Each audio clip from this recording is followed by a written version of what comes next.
주님이 주시는 평강과 기쁨이 하나님을 예배하는 여러분 모두 함께 하시길 바랍니다.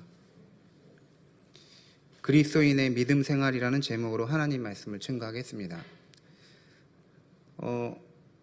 저는 2014년 이제 12월 첫째 주부터 이 당산동교에서 사역이 시작을 했습니다. 그래서 그때는 우리가 3층에 있는 아동부실에서 중고등부실에서 예배를 하다가 1년 후에 이 본당에 내려와서 제가 중고등부실에서 사역을 1년, 그리고 여기 와서 6년 반, 총 7년 반 사역을 했습니다. 설교를 했습니다. 제 설교를 이렇게 듣는 우리 청년들, 성도님들은 자주 들으신 분 아시겠지만, 제가 설교 때마다 프랑스 이야기를 우려 먹을 대로 우려 먹어가지고 더 이상 짜서 나올 게 없도록 자주 말을 많이 했습니다. 근데 사실 생각해보니까 프랑스에서 6년 반 살았어요. 당산동교에서 7년 반, 1년 더 있었습니다. 아마 나중에 이 교회에 우려 먹을 대로 우려 먹을 수도 있을 것 같다, 이런 생각을 하게 됩니다. 저는 이제 고별 설교입니다. 마지막 설교이기 때문에 특별히 더 여러 가지 생각을 하면서 준비를 했는데 여러분도 잘 들어주시면 감사하겠습니다. 그리스도인에게 가장 중요한 것 두 가지가 있습니다. 하나는 믿음이고 다른 하나는 교회입니다. 믿음을 가지는 것이 왜 중요하냐? 우리의 구원과 직접적으로 관계하는 게 믿음이기 때문입니다. 믿음이 없이는 구원을 받을 수가 없습니다. 베드로전서 1장 9절에 믿음의 결국은 영혼의 구원이라 했습니다. 믿음의 결국, 믿음의 목적, 믿음이 만들어내는 결과는 영혼의 구원이다. 또한 이 믿음은 우리의 교회를 통해서 주어지기에 믿음에 있어서 가장 또 중요한 것이 교회입니다. 믿음은 교회 밖에서 주어지는 것이 아니라, 그 자체로 주어지는 것이 아니라 교회 안에서 또 교회를 통해서 하나님이 주시는 선물입니다. 따라서 그리스도인은 두 가지 것을 잘해야 하는데, 하나는 믿음 생활이고 다른 하나는 교회 생활입니다. 믿음 생활, 교회 생활, 이 두 단어는 거의 동의어로 사용이 될 정도입니다. 그래서 믿음 생활이 교회 생활이고 교회 생활이 믿음 생활이죠. 그런데 엄밀하게 말하면 믿음 생활이 교회 생활보다 더 큰 개념입니다. 왜냐하면 믿음 생활은 교회 안에서도 하지만 교회 밖에서도 엄연히 존재하는 것이기 때문이죠. 믿음과 교회가 우리에게 너무나 중요한 것인데, 이 용어를 사용할 때 반드시 보통 생활이라는 말을 붙여서 말을 하곤 합니다. 왜 그럴까요? 믿음이라는 것은 우리의 생활과 연결이 되기 때문입니다. 반드시 연결이 되는 거예요. 단순히 믿음을 가지는 것이 아니라 믿음을 삶으로 살아내야 하기에 믿음 생활이라고 부르고, 단순히 교회를 출석하는 것이 아니라 교회를 우리 삶의 정말 중요한 부분으로 인식하고 교회 활동에 참여해야 하기 때문에 교회 생활이라고 부르는 것입니다. 그냥 단순히 나는 믿음을 가지고 있어, 나는 교회를 다녀, 이런 것이 아니라 나는 믿음 생활을 하고 있어, 나는 교회 생활을 하고 있다라고 말해야 하는 것입니다. 오늘 말씀은 그리스도인의 믿음 생활에 관한 말씀입니다. 믿음 생활에서 가장 중요한 것은 기독교의 믿음의 내용을 믿는 것입니다. 이게 출발점입니다. 믿음의 내용, 성경적 신앙을 실제로 믿는 거예요. 기독교 진리, 기독교 교리를 분명히 알고 믿어야 합니다. 교회에 처음 오면 새신자 교육을 받고 이 믿음의 내용이 무엇인지를 배우고 이제 신앙의 길에 들어서게 됩니다. 또 기존 신자나 모태신앙 오래오래 믿었던 성도들도 자신이 믿는 믿음의 내용이 무엇인지를 점검하고 그것을 강화하고 마음으로 더욱 확신할 수 있어야 합니다. 우리는 종교 생활을 하는 게 아니라 믿음 생활을 하기에 다른 종교에서 믿는 믿음의 내용을 믿는 것도, 이단이나 사이비에서 주장하는 것을 믿는 것도 아닙니다. 우리의 믿음은 이해를 추구하는 신앙이 되어야 합니다.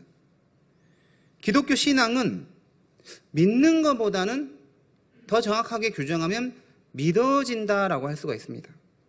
그냥 어느 날 갑자기 믿어지는 것입니다. 내 의지로 믿는 것 같지만 내가 능동적으로 믿기보다는 수동적으로 믿어지는 것입니다. 다 이해가 되어서가 아니라 하나님의 은혜로 믿음이 주어져서 믿게 됩니다. 그런데 내가 믿어진 이 신앙의 내용은 이제부터 그것을 알아야 하는 과제로 우리에게 주어지게 됩니다. 그러므로 믿음이 있다고 생각하면서도 성경을 읽지 않거나 주일 설교에 집중하지 않거나 성경 공부에 무관심하거나 기독교 진리에 대해 나몰라라 한다면 믿음이 병들었다라고 할 수가 있는 것이죠. 로마서 10장 17절에 믿음은 들음에서 나며 들음은 그리스도의 말씀으로 말미암았느니라 했습니다. 믿음은 하나님 말씀, 그리스도의 말씀을 들을 때 그 말씀에 대한 반응으로 생겨나는 것입니다. 좋은 강연을 들으면 그 강연 내용에 따라서 도전을 받고 감동도 받고 새로운 마음의 결단도 하기도 합니다. 대중들을 향한 좋은 강연이 사람의 마음과 생각을 새롭게 할 수 있는데 하물며 하나님의 말씀이겠습니까? 데살로니가전서 2장 13절에 너희가 우리에게 들은 바 하나님의 말씀을 받을 때 사람의 말로 받지 아니하고 하나님의 말씀으로 받음이니 진실로 그러하도다. 이 말씀이 또한 너희 믿는 자 가운데서 역사하느니라. 설교를 들을 때 그것을 사람의 말로 듣지 아니하고 하나님의 말씀으로 들어야 한다는 것이죠. 그럴 때 그 말씀이 믿는 자 안에서 역사를 나타내는 것입니다. 제가 여태껏 사역하면서 느낀 것은 하나님의 말씀을 잘 듣고 경청하는 것이 믿음의 사람의 특징이라는 것이죠. 그러하기를 노력하는 사람이 믿음이 계속 성장해 가는 것입니다. 반면에 말씀을 전할 때 졸거나 딴짓하거나 집중 못하면 믿음이 성장하지 못합니다. 항상 그 자리에 머물거나 오히려 더 퇴보하는 경우가 있습니다. 물론 우리는 예배 시간에 졸을 수도 있고 집중 못할 수도 있습니다. 하지만 어쩌다 그런 게 아니라 자주 그런다면 자신의 믿음이 너무나 약하거나 큰 문제를 가지고 있기 때문인 것이죠. 더 심각하게 말하면 믿음 자체가 없기 때문에 그럴 수도 있는 것입니다. 내가 믿는 바 내용이 무엇인지 배우고 확신해야 합니다.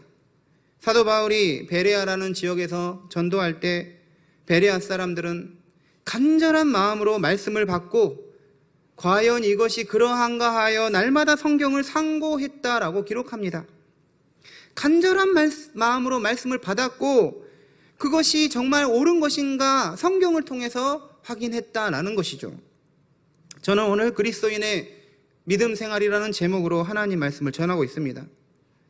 그리스도인의 믿음 생활에서 반드시 이 세 가지를 기억하고 실천할 수 있어야 합니다.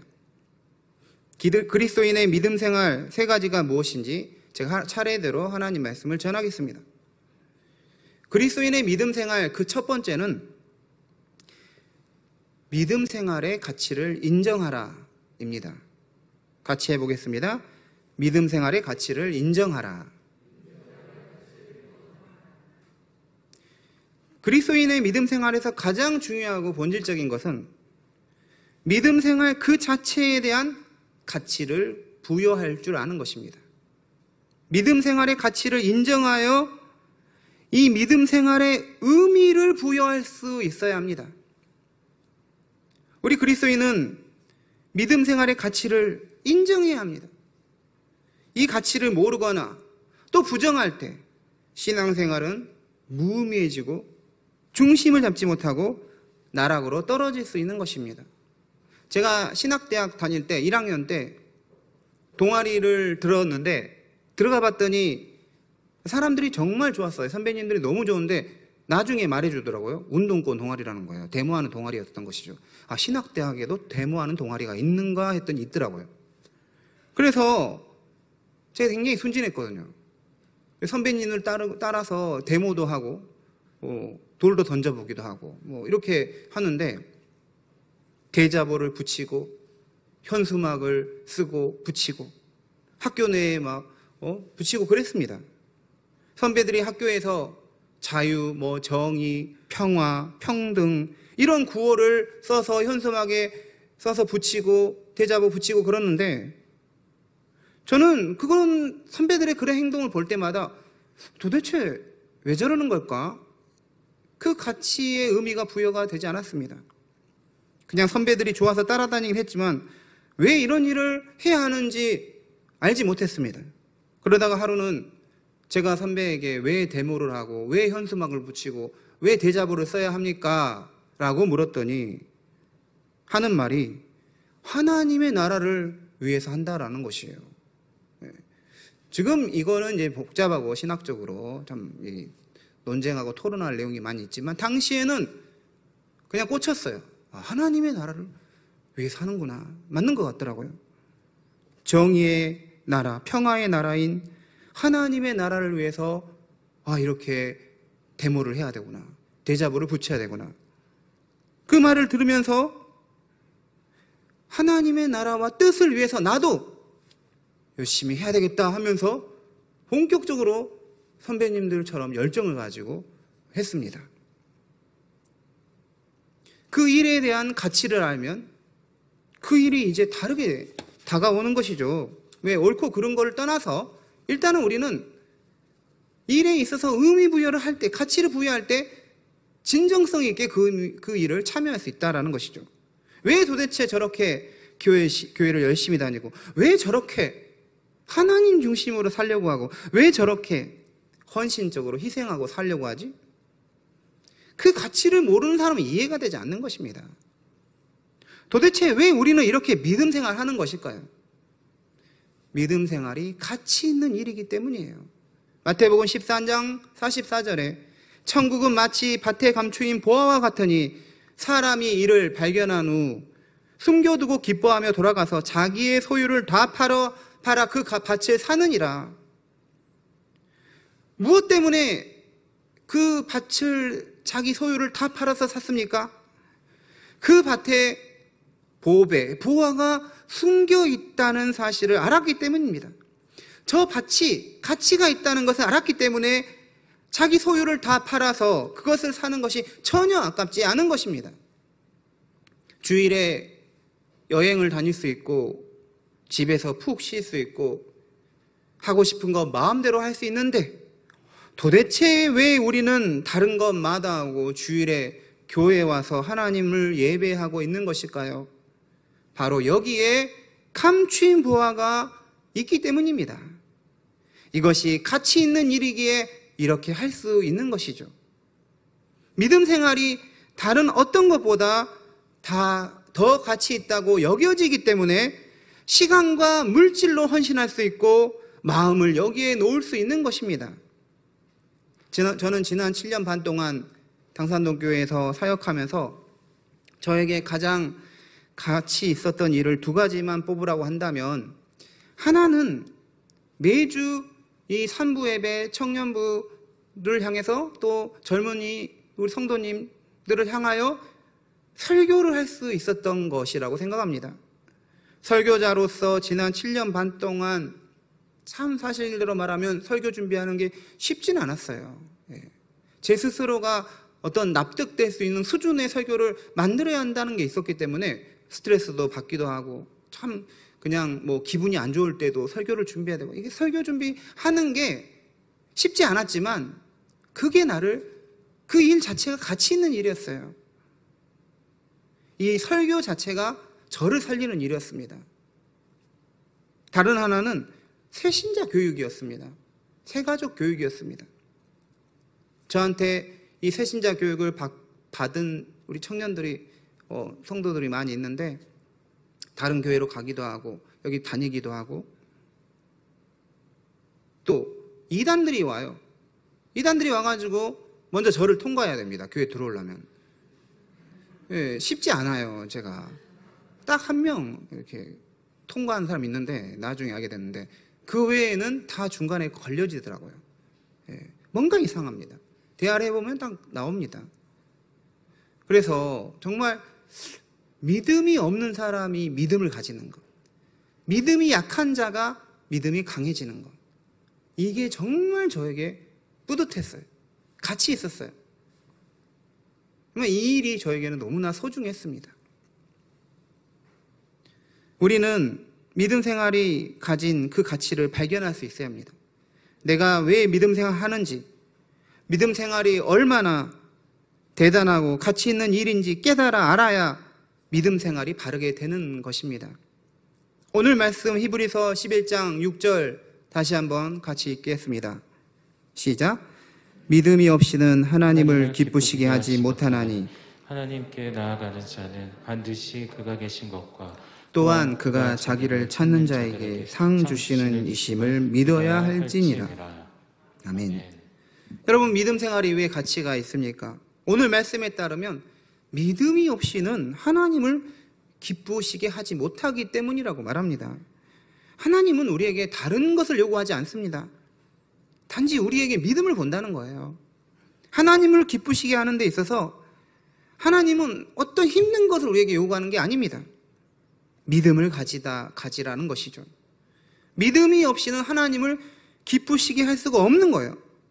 그런데 이 믿음은 하나님이 계신 것에 대한 믿음, 하나님은 자기를 찾는 자에게 상 주시는 자이심을 믿음, 그 좋은 것을 주시는 분이라는 걸 믿는다라는 것입니다. 우리가 믿음을 가지는 순간부터 하나님은, 주님은 우리에게 우리 믿음의 축복을 해주시는 것입니다. 은혜와 복을 내려주시는 것입니다. 예수님은 마태복음 6장과 7장에서 하물며 너희 일까 보느냐 이런 말씀을 2번 반복하셨습니다. 하물며 좋은 것을 주시지 않겠느냐?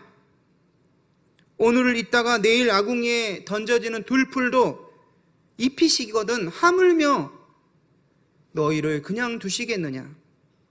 악한 자라도 자식에게 좋은 것을 줄 아는데 하물며 하나님 아버지께서 구하는 자에게 좋은 것을 주시지 않겠느냐라고 예수님이 말씀하셨습니다. 믿음을 가진 자에게 하나님이 복을 주신다는 거죠. 좋은 것을 주신다라는 것입니다. 하나님 없이 세워진 인생, 언제 어떻게 무너질지 모릅니다. 인생을 빨리 세우고 멋지고 뽀대나게 세우는 것, 이런 것이 인생의 본질이 있는 게 아닙니다. 저도 이렇게 유학 갔다 와서 누가 더 빨리 교수님 되고 늦게 교수님 되고 막 이런 거 있는데 뭐 빨리 되고 이런 게 중요한 게 아니더라고요. 정말 하나님 안에서 세워지는가, 이런 게 정말 중요했습니다. 조금 느리더라도, 조금 화려하지 않더라도 하나님이 세워주시는 인생이 결국 복되고 아름다운 인생이 되는 것입니다. 시편 127편에 여호와께서 집을 세우지 아니하시면 세우는 자의 수고가 헛되고 여호와께서 성을 지키지 아니하시면 파수꾼의 깨어있음이 헛되다 했습니다. 아무리 우리가 우리 인생을 위해서 아침부터 저녁까지 수고하며 떡을 먹을지라도 여호와께서 함께 하시지 않으면 그 수고의 떡을 먹음도 헛되다고 했습니다. 그러면 어떻게 합니까? 하나님이 주시는 복을 받아야 합니다. 하나님이 주시는 은혜를 받아야 해요. 그럴 때 우리의 이 인생의 수고가 헛되지 않고 하나님이 기뻐하시는 인생이 되는 것입니다.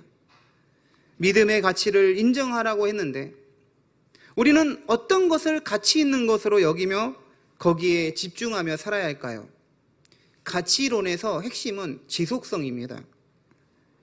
하나님의 말씀은 가치 있는 것이라는 것은 지나가는 것, 소멸하는 것, 사라지는 것에 있는 것이 아니라 영원한 것에 있다라고 합니다. 요한일서 2장 17절에 이 세상도 그 정욕도 지나가되 오직 하나님의 뜻을 행하는 자는 영원히 거하느니라. 베드로전서 1장 24절 25절에 풀은 마르고 꽃은 떨어지되 오직 주의 말씀은 세세토록 있도다 했습니다. 사람의 영광, 세상 영광 마르고 떨어지는 것입니다. 고린도전서 7장 31절에 세상 물건을 쓰는 자들은 다 쓰지 못하는 자같이 하라. 이 세상의 외형은 지나감이라. 이 세상의 외형은 지나가는 거라는 거죠. 여러분, 우리는 신기루처럼 있다가 사라지는 것들, 잠깐 있다 사라지는 것들에 우리의 삶의 가치를, 의미를 부여해서는 안 됩니다. 잠깐 있다 사라지는 것이 아닌 보이지 않는 영원한 것들, 하나님의 말씀과 같이 현재의 우리의 삶에서부터 시작해서 영원히 지속할 수 있는 것에 우리의 가치를 부여할 수 있어야 합니다. 바로 이런 영원한 것에 관계하는 것이 바로 우리 믿음입니다. 믿음 생활의 가치를 인정하는 여러분 모두 되시기 바랍니다. 그리스도인의 믿음 생활 둘째는 믿음 생활의 본질을 찾으라입니다. 같이 해보겠습니다. 믿음 생활의 본질을 찾자. 믿음 생활은 세 가지 방향으로 뻗어나갑니다. 세 가지 방향은 결국 세 존재와의 관계입니다. 위로 하나님과의 관계, 또 옆으로 사람과의 관계, 그리고 사물과의 관계입니다. 이게 믿음 생활의 본질이에요. 믿음 생활의 본질은 하나님, 세상, 사물에 대해서 우리가 어떤 관계를 맺고 있느냐로 나타납니다. 디도서 2장 12절에 우리를 양육하시되 경건하지 않은 것과 이 세상 정욕을 다 버리고 신중함과 의로움과 경건함으로 이 세상에서 살라라고 기록합니다. 사도 바울은 디모데에게 세 가지 형용사를 썼죠. 신중함, 의로움, 경건함, 이 세 가지로 살라라고 권면했습니다. 신중함은 사물에 대한 관계를 맺을 때 우리가 가져야 하는 태도를 말하고, 의로움은 사람들과의 관계를 맺을 때 우리가 가져야 할 태도를 말하고, 경건함은 하나님과 관계를 맺을 때 우리가 가져야 하는 태도를 말합니다. 우리는 삼각관계, 하나님, 사람, 사물과의 관계를 잘 맺어야 합니다. 이게 곧 믿음인 거예요. 먼저 하나님과의 관계에 있어서는 경건함이 있어야 합니다. 경건하게 예배하고, 경건하게 기도하고, 경건하게 말씀을 보는 하나님과의 관계가 가장 우선적이고 중요하게 여겨져야 합니다. 오늘 세대통합 예배를 드렸는데 2부 예배에서 11시 예배에서 제 아들이 2부 예배 그 대표 기도를 신청했더라고요. 자기가 하는 게 뭔지를 모르고 신청해가지고 나중에 이게 뭔지 몰랐다 이런 식으로 발뺌하려고 하는데 이미 늦어버렸어요. 주보까지 다 나갔어요. 근데 이 자식이 대표기도 하기 전에 찬양하고 있는데 막 졸고 있더라고요. 막 모자를 썼다 벗어. 이게 바로 불경건함입니다. 네, 저 막 정말 스트레스 받아 너무 힘들었어요. 제가 어떻게 해야지? 이대로 놔두면 안 되겠다. 경건함으로 해야 돼요. 경건함. 하나님 앞에서는 전 심각합니다. 예, 여러분은 뭐 좀 귀엽게 봐줄 줄 모르지만 저는 아니더라고요. 경건하지 않은 거예요. 어떻게 예배 시간에 졸고 막 이렇게 하고 막 이상한 짓 할 수 있습니까? 응? 하나님과의 관계를 소홀히 하면 아무리 우리가 사람들과의 관계를 잘 맺어서 자기가 이루고자 하는 것 어떻게 해보려고 해도 결국은 안 되는 거예요. 우리는 주일에 경건하게 하나님을 예배해야 합니다. 또한 평일에도 경건의 시간을 반드시 가져야 합니다. 성경을 보고 그 말씀 묵상하고 또 기도하고 찬송 듣고 이런 조용하게 주님과 교제할 수 있는 나와의 시간을, 주님과 나만의 시간을 가져야 합니다. 하나님과의 관계가 틀어지면 다 틀어지는 거예요. 엉망이 되는 것입니다. 다음은 사람과의 관계인데 여기서 필요한 것은 의로움입니다. 의로움은 올바름, 정의, 신의, 이런 것은 다 포함합니다. 어떤 사람은 우리의 믿음을 하나님과의 그 수직적 관계로만 보는 사람이 있습니다. 사람과의 관계는 별로 중요하지 않다고 해버리죠.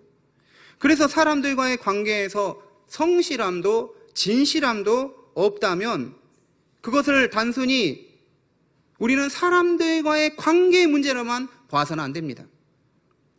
그것도 믿음의 문제라는 것이죠. 우리가 다른 사람과 약속을 하고 협약을 하고 함께 계획을 세웠는데 아무렇지도 않게 그것을 파기한다든가 서로 간의 신의를 깨버린다 한다면 이것은 하나님한테 한 것이 아니겠지, 괜찮다 이렇게 생각하면 큰 오산입니다. 사람들과의 관계도 하나님에 대한 관계이기 때문이죠. 교회 안에도 이런 분들이 있습니다. 다른 교인들과 관계를 전혀 안 하려는 사람이 있어요. 그래서 큰 교회 가가지고 뒤에만 앉았다가 조용히 예배만 드리는 것으로 나는 신앙생활을 했다. 이거 아니라는 것이죠. 다른 교인들과로 관계를 맺고 그래야 한다는 것이죠. 그런데 이 관계를 맺다 보면 항상 좋은 게 아니에요.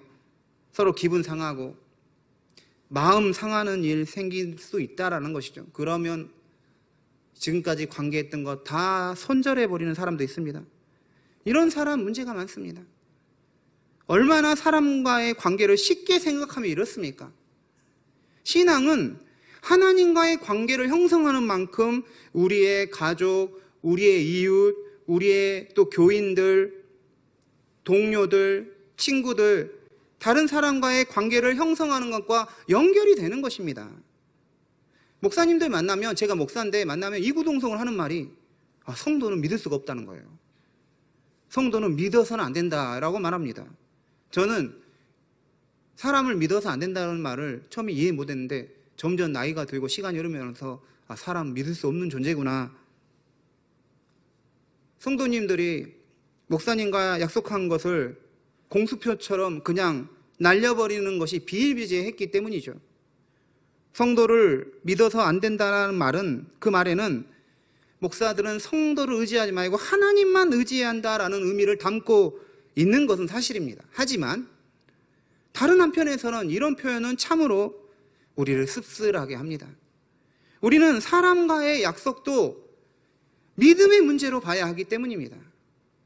성도가 목사님과 말한 약속이 있다면 지켜야 하는 거예요. 목사님도 성도가 말한 거 있다면 지켜야 하는 것입니다. 만약 지킬 수 없는 상황이 됐다면 나몰라라 하지 말고 분명하게 사과를 할 수 있어야 하는 것이죠. 자신이 말했던 내용에 대해서 책임도 지지 않고 상관도 안 한다면 이것은 사람들과의 신의를 상실하는 것입니다. 이것은 믿음의 행위가 아닌 것이죠. 우리 그리스도인들은 인본주의를 배격하고 신본주의를 외칩니다. 그런데 신본, 하나님이 근본이다를 외치면서 하나님과의 관계만 소중히 여기고 나머지는 하찮게 여기는 도무지 사람으로서 신뢰할 수 없는 사람, 믿을 수 없는 사람이 되어서는 안 됩니다. 친구와의 약속, 일터에서의 의무와 협의, 이런 거 정말 철저히 지켜야 합니다. 그리스도인이라면 더 지켜야 돼요. 만약 지키지 못했다면 정중하게 사과를 하고 다른 대안을 제시할 수 있어야 합니다. 자신이 한 말에 책임을 져야 하는 것이죠. 마지막, 사물과의 관계입니다. 우리는 사물과 관계를 맺는다라고 생각하면 나 사물하고 관계 맺지 않는데요. 어떤 사람은 사물하고 대화를 해요. 막 에어컨하고 대화하고 막 소중하다고 막 이런 분이 있는데, 제가 아는 목사님이 이번에 특강 강사로 오셨는데 이분이 교회 오르간이 잘 이렇게 연주가 잘 안 되나 봐요. 그래서 성도님 앞에서 오르간 너 수고했다 이랬더니 갑자기 누가 오르간을 한 대 사준다는 거예요. 그 이야기를 하던데, 야 오르간 수고했다 이렇게 사물과 대화하시는 분도 있습니다. 그런데 우리는 사실 이 사물과 관계를 맺는 걸 안 한다라고 생각할지 모르지만 우리는 사람들보다 더 많이 사물과 관계하고 있어요. 이미 그렇게 살고 있습니다. 우리가 가진 이 차와 관계를 맺고 있고, 우리가 가진 핸드폰과 또 노트북과 얼마나 많은 관계를 맺고 살고 있습니까? 처음에 어떤 물건을 사면 이 언박싱 하잖아요. 이 언박싱 하면 의식처럼 합니다. 진짜 저도 막 노트북 새로 오면 막 가 있으라고 막 이게 얼마나 이 막 닦아주고 막 핸드폰 얼마나 소중해요. 신발이라든가 처음에 살 때 차도 막 어떤 분은 이제 차 처음에 사면 뭐 덮어놓잖아요. 전 이해가 됩니다. 나중에 이제 뭐 오래되다 보면 이제 자유롭게 사는데 우리는 사물과 이렇게 관계를 맺고 현실적으로 살고 있습니다. 그렇다면 사물에 대해서 우리는 어떤 방식으로 관계를 해야 할까요? 아까 디도서에 말하는 것은 신중함으로 해야 한다는 거예요. 곧 절제를 가지고 해야 한다는 것이죠. 우리는 사물을, 소유물을 정욕으로 대해서는 안 됩니다. 자동차를 정욕으로 대해서는 안 됩니다. 요즘 이 차들을 보면 정말 잘 만들더라고요. 디자인이라든가 이 기능이라든가 이 내구성 이런 게 너무 멋져가지고 야 저런 거 타고 싶다 이런 것들을 막 불러일으키게 하는 것이죠. 저는 예전에 신학생일 때만 해도 고급차를 타면 목회자는 안 된다 이런 생각했는데 지금은 좀 생각이 바뀌어지고 있어요. 탈 수 있으면 탈 수 있다. 하지만 절제를 해야 한다라는 것이죠. 왜냐하면 끊임없이 우리의 욕망은 사물에 대해서 더 이런 것들을 자극하고 요구하기 때문이죠. 그래서 우리는 여기까지 중단할 수 있는 그런 마음을 가져야 합니다. 다른 말로 하면 자족할 수 있는 마음을 가져야 합니다. 그렇지 않으면 우리 욕망은 항상 그 다음 것을 탐욕하려고 하는 것이죠. 다른 사람의 차와 비교하고 다른 사람의 집과 비교하게 됩니다. 이것은 차만이 아니죠. 옷도 그렇고 핸드폰도 그렇고 모든 것이 그럴 수 있어요. 심지어 이성 친구도 그럴 수 있습니다. 쟤는 나보다 뭔가 얼굴이 부족한 애였는데 내 여자친구보다 더 예쁜 여자친구를 사귀었네? 이런 식으로 생각하는 순간 자신도 불행해지고 그 옆에 있는 내 여자친구도 불행해지는 거예요. 결혼해서도 우리 집은 왜 이 정도밖에 안 돼? 다른 집 신랑은 어쩌고 저쩌고, 자녀들은 우리 집은 왜 이렇게 가난해요? 다른 집 부모님들은 어쩌고 저쩌고 해버리면 다 불행해지는 것입니다. 그럴 때 이 무책임한 남편이나 부모님들은 조금만 기다려라, 다 잘 돼서 좋아질 거야, 이런 식으로 백지수표 날리고 그래서는 안 됩니다. 자족할 수 있게 해야 되는 것이죠. 근신하게 할 수 있어야 합니다. 지상에서 재화와 물질을 소유하고 누리는 것이 우리의 행복을 좌우하는 것이 아니라는 것을 확신하고 배우자와 자녀에게도 교육할 수 있어야 하는 것이죠. 왜 우리 부모님은 나 결혼하는데 이것밖에 준비 못했어요 라고 망언을 쏟아붓지 않으려면 돈이나 사물에 대한 가치관을 바르게 정립해야 합니다. 그리스도인 부모가 자녀에게 줄 수 있는 것은 돈이나 부동산과 같은 물질의 유산이 아니에요. 사실 신앙의 유산입니다. 왜 그렇습니까? 진정한 믿음을 가지면 자녀는 살아남을 수 있기 때문이죠. 성실해지고 하나님 의지하면서 난관을 극복하면서 인생이 성공하는 것입니다. 아무리 사회가 어렵고 환경이 열악해도 믿음을 가지면 결국 승리합니다. 아무리 주변 환경이 좋고 많은 재산을 물려받더라도 믿음이 없으면 그냥 무너지고 사라질 수 있는 것이죠.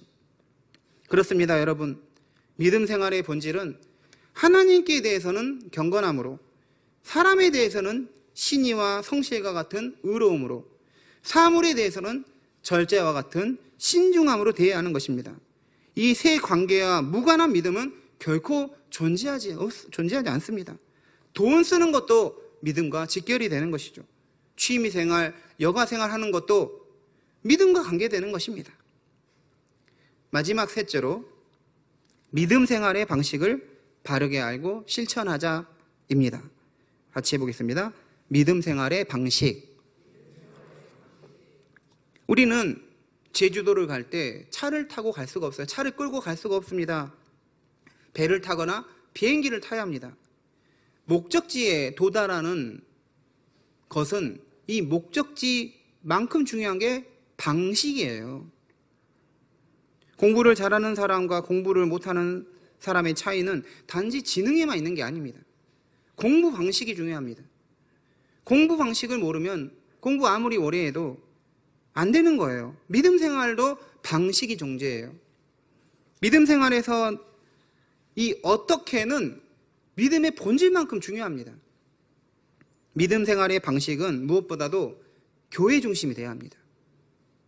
앞에서 이 신앙생활이 곧 교회 생활이라고 말했는데, 이 믿음이라는 것은 혼자 돌을 닦듯이 돌을 터득할 수 있는 그런 성격의 것이 결코 아닙니다. 하나님이 교회에 영적인 질서를 두었고 우리가 그것을 실천할 때 믿음이 성장할 수 있는 것입니다.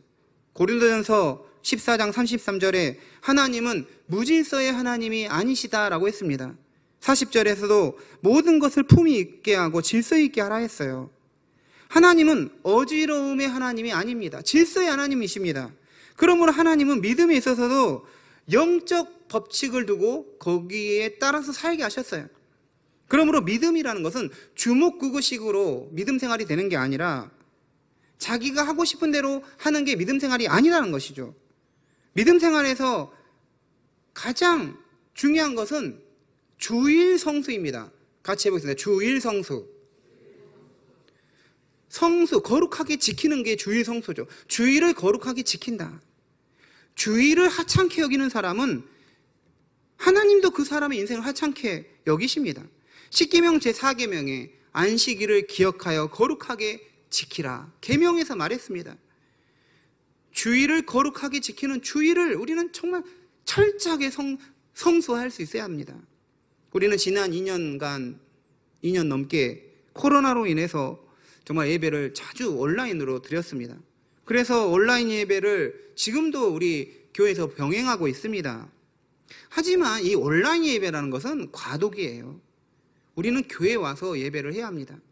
코로나라는 이 전염병으로 인해서 불가피하게 집에서 온라인으로 드린 것이지, 온라인 예배가 예배의 대안이 될 수 있는 게 아닙니다. 우리가 교회에 와서 대면으로 예배를 드리려면 우리는 어떻게 해야 하죠? 집에서 씻어야 하고 옷을 갈아입어야 하고 또 화장도 해야 되고 또 지하철을 타거나 버스를 타거나 또 차를 타거나 또 내려서 걸어가기도 해야 합니다. 우리의 몸이 이동을 해야 합니다. 제가 이번에 코로나 걸려가지고 집에서 예배 드릴 때 사실대로 말하면 누워서 침대 위에 놓고 이렇게 예배 드렸어요. 목사인 저도 그 정도밖에 안 되더라고요. 예. 하나님 다 봐주시겠지, 코로나 걸렸으니까, 이런 식으로 하고 했는데 하물며 아닙니다. 여러분이니까 하는데 어쨌든 쉬운 게 아니라는 거예요. 교회에 와야 합니다. 중요한 것은 우리 하나님은 딱 그 예배 시간만 우리의 예배를 받으신 분이 아니라는 거예요.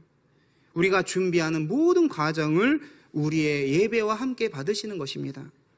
창세기 4장 4절에 여호와께서 아벨과 그의 제물을 받으셨으나 이렇게 기록합니다. 하나님은 아벨의 제물만, 예배만 받으신 것이 아니라 아벨도 받으셨다는 거예요. 아벨의 삶을 받으셨다는 것입니다. 하나님은 전체를 받는 것이지 특정 시간만 받는 게 아닙니다. 예배를 위한 우리의 모든 태도와 행동, 시간과 에너지 전부를 받으십니다. 저는 개인적으로 예배 시간 늦는 거 정말 싫어합니다. 교육자여서 그런 것도 있지만 프랑스에서 개혁교회 다닐 때 교육자가 아니라 그냥 평신도처럼 다녔어요. 그럼 애들 챙겨서 나오는데 막 아슬아슬할 때가 한두 번이 아니었어요. 트람을 타고 뭐 가는데 조금만 방심하면 확 늦어지잖아요. 그래서 저는 예배 시간이 좀만 늦을 것 같으면 막 스트레스 받더라고요. 막 왜 우리 아내는 저럴까 이런 식으로 하면서 우리 애들은 왜 저럴까, 나는 하는데, 그러면 여러분이 목사님이나 잘하세요 이럴 수 있지만, 저도 잘한다고 하지만 이 예배 시간, 여러분은 어떻게 이렇게 마음이 가벼울 수 있지? 늦어도? 저 이해가 안 되는 거예요. 우리가 정말 예배 시간을 하나님과의 약속이라고 생각해 보세요. 여러분, 우리가 누군가 만난다고 생각해 보세요. 소중한 사람 만나면 어떻게 합니까? 제가 이 학교를 이제 임용이 되고 나서 총장님과 처음 만나는 시간에 약간의 그 시간차를 잘못 계산해가지고 진짜 1시에 만난다면 55분에 도착했어요. 차가 조금만 더 막혔으면 이 첫 만남에서부터 늦을 뻔했어요. 얼마나 조마조마한지 모릅니다. 하나님은 이 총장님보다 더 하신 분이에요. 우리가 이런 생각을 해야 한다는 것이죠. 예배는 하나님과 나와의 만남의 시간입니다. 토요일도 그러므로 주일을 위해서 가능한 한 일찍 자야 합니다. 피곤한 몸과 정신으로 예배 드리지 마십시오. 최상의 컨디션으로 주님을 예배해야 합니다. 그리고 가능한 한 예배 후에는 따로 약속을 잡지 마세요. 예배 후에는 우리 청년들 같은 경우는 교회 활동을 또 2부 활동을 해야 하고 뭐 성경 공부도 하는데 왜 약속을 잡는지 모르겠어요. 왜 교회 끝날 이렇게 맞춰가지고 잡아서 뭐 빨리 가야 한다고. 왜 약속을 잡으면 안 되죠? 마음이 분산되니까 그렇습니다. 그냥 하나님께만 드려야 한다는 것이죠. 우리는 얼마든지 평일에 친구를 주변 사람 만날 수 있습니다. 만약 반드시 주일에 만나려면 교회 오라고 하세요. 우리 같이 교회에서 예배드리자. 2부 활동 같이 하자. 그리고 나와 시간을 갖자. 이렇게 하면 되는 것입니다. 그게 싫다면 다른 때 만나면 됩니다. 제가 이런 말 다 쏟아내고 있는데 저 다음 주부터 안 오기 때문에 제가 다 하고 싶은 말 다 하는 거예요. 예. 믿음 생활의 방식에서 중요한 것은 예배뿐만 아니라 모든 교회 일에 적극적으로 참여하는 것입니다. 교회에서 수련회 간다 하면 너는 수련회 가라, 나는 안 갈란다, 이런 마음 아니라는 것이죠. 교회에서 체육대회 한다, 교회에서 뭐 한다, 가야 됩니다. 야외예배 간다, 가야 해요. 왜 안 갑니까? 교회에서 여러 프로그램 하면 최대한 참여하려고 해야 합니다. 여러분 동아리 활동 해보세요. 학교에서 프로그램이 다 가야지 동아리가 유지되는 것입니다. 여러분 무슨 레슨 같은 거 운동 배울 때 자주 가야 되잖아요. 가야 돼. 빼먹지 말고 가야지. 뭐 여러 가지 실력도 늘잖아요. 믿음은 교회 생활을 통해서 형성되고 자라나는 것입니다. 믿음 생활의 방식에서 빼놓을 수 없는 게 헌금입니다. 우리는 헌금을 하면 하나님께 우리 돈을 드려서 없어진다라고 생각할 줄 모르지만 하나님께 드려서 없어진 것 없습니다. 우리는 11조, 감사헌금, 주일헌금을 정하여 드릴 수 있어야 합니다. 주일헌금은 액수에 상관없이 주정헌금으로 드려야 돼요. 규칙적으로 드려야 돼요. 1,000원이든 10,000원이든 5,000원이든 몇만 원이든 딱 그걸 정해서 매일 52주를 드려야 합니다. 그래서 내가 이번 주에 못했으면 그 다음 주에 2배로 해야 돼요. 감사헌금도 해야 합니다. 감사할 일이 생기면 해야 되겠지만 감사할 일이 없어도 하세요. 그러면 하나님이 정말 감사할 일을 주십니다. 11조 헌금도 반드시 해야 합니다. 11조를 한다는 것은 하나님이 나에게 건강 주시고 직장 주셔서 일하게 하셨다라는 것을 인정하는 출발점입니다. 우리는 10이라도 드려야 하지만 하나님은 우리가 10분의 1을 드림으로써 10분의 10을 드린 것처럼 받으시는 것입니다. 11조를 드리는 것과 11조를 드리지 않는 것을 비교하면 나중에 재산이 어떻게 형성되는 줄 아십니까? 드리지 않는 게 객관적으로 더 돈이 많아질 것 같지만 그러지 않아요. 이게 신비입니다. 드린 사람은 알아요. 예전에 저희 어머님은 세 아들을, 아버지 일찍 돌아가셔서 세 아들을 키우시는데 정말 가난하게 어렵게 자랐습니다. 정말 눈물의 빵을 먹지 않고서 인생을 논하려 하는데 저 눈물의 빵 먹은 사람이에요. 그런데 어머님께서 교회를 다니셨지만 돈이 없으니까 11조를 못 하시는 것입니다. 그런데 어렵게 모으셨어요. 계속 돈을 모으셨는데 1,000만 원이라는 돈을 모으셔가지고 어떤 곳에 맡겨둬서 이자를 받으셨습니다. 그런데 어느 날 이 1,000만 원이 싹 날아가 버린 것입니다. 얼마나 큰 충격을 받으신지 모릅니다. 저도 받고 가족이 다 받았어요. 그런데 제가 나중에 신학대학에 가서 어떤 책을 읽는데 책에 이런 내용이 있었습니다. 전에 11조를 못한 것에 대해서도 11조를 해야 합니까? 이런 질문을 하는 건데, 이 책에서 하는 말이 할 필요 없다라는 것이죠. 지금부터 하면 된다. 왜? 못한 11조 이미 다 빠져나갔다는 것입니다. 그것을 읽는데 어머니 1,000만 원이 생각나는 것입니다. 그래서 제가 엄마에게 가가지고, 엄마 1,000만 원 11조 안에서 날아간 것 같아 이러면서 팩트 폭격을 했죠. 제가 하나님께 회개하고 우리 기도하자고. 그때부터 지금까지 한 번도 빠지지 않고 11조가 아니라 12조 가까이 그렇게 하시고 계십니다. 바닥에 금이 난 독에 물을 부으면 채워지는 것 같지만 나중에 보면 어디로 샌지 모르게 다 물이 빠져나갑니다. 하나님께 11조를 할 때 새는 게 사라지는 게 사라져요. 새지 않도록 하나님이 하시는 거예요. 제가 유학생활 할 때 후원을 받아서 생활을 했습니다. 후원이 월급처럼 들어온 게 아니잖아요.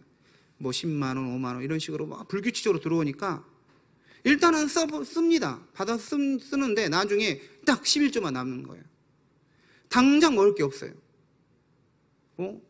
근데 어떻게 해야 되죠? 하나님도 이해하시겠지? 뭘 하나님이 이해하신다고 누가 그래요? 저는 그거를 했어요. 11조를 했습니다. 그러면 어떻게 살게 되는지 모릅니다. 하나님의 은혜가 있어요. 이런 식으로 한두 번 한 게 아니에요. 누군가를 통해서 하나님은 채워주십니다. 여러분, 믿음 생활의 방식 정말 올바르게 하시기 바랍니다. 오늘 그리스도인의 믿음 생활이라는 제목으로 제가 긴 설교를 했습니다.